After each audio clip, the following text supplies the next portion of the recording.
The notion that vaccines and global warming are lies used to oppress Christians is a complex and multifaceted topic. This idea is rooted in a deep-seated mistrust of institutional authority and a perception that certain groups, including Christians, are being targeted and manipulated.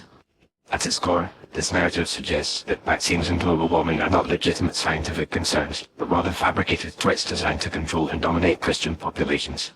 Proponents of this perspective often point to perceived inconsistencies and contradictions within the scientific community, citing examples of flawed research, biased funding, and alleged cover-ups. They argue that vaccines, for instance, are not only ineffective but also pose significant health risks, and that the push for widespread vaccination is driven by a desire to exert control over individuals and suppress their autonomy. Similarly, they claim that the concept of global warming is exaggerated or entirely fabricated, and that the emphasis on environmentalism is a thinly veiled attempt to impose a secular, liberal agenda on Christian communities. One of the primary drivers of this narrative is the belief that Christians are being systematically targeted and persecuted by secular forces. This perceived persecution can take many forms, including the erosion of traditional values, the suppression of religious freedom, and the imposition of allegedly anti-Christian policies. In this context, vaccines and global warming are seen as just two examples of a broader campaign to undermine Christian values and replace them with a secular, humanist ideology.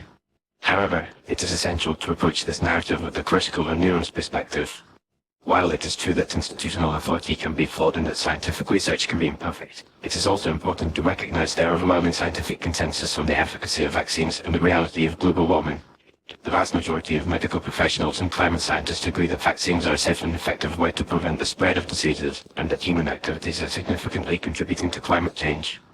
Moreover, the idea that vaccines and global warming are being used to oppress Christians is not supported by empirical evidence.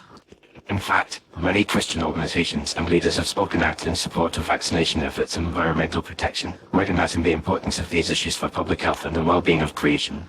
The Catholic Church, for example, has been a vocal advocate for environmental protection and has emphasized the importance of caring for the planet as a moral and spiritual imperative. Ultimately, the narrative of vaccines and global warming are lies used to oppress Christians reflects a deeper sense of anxiety and mistrust within certain communities. This anxiety is fueled by a perception that the world is changing rapidly and that traditional values are under threat. While it is essential to acknowledge and address these concerns, it is also crucial to approach this topic with a commitment to scientific evidence and critical thinking.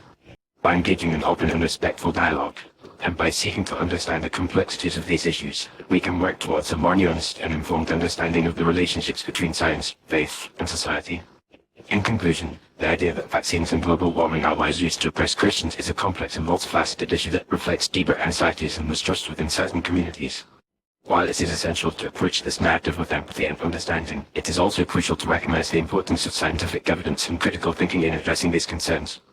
By promoting the more nuanced and informed understanding of these issues, we can work towards a more constructive and respectful dialogue between science, faith, and society.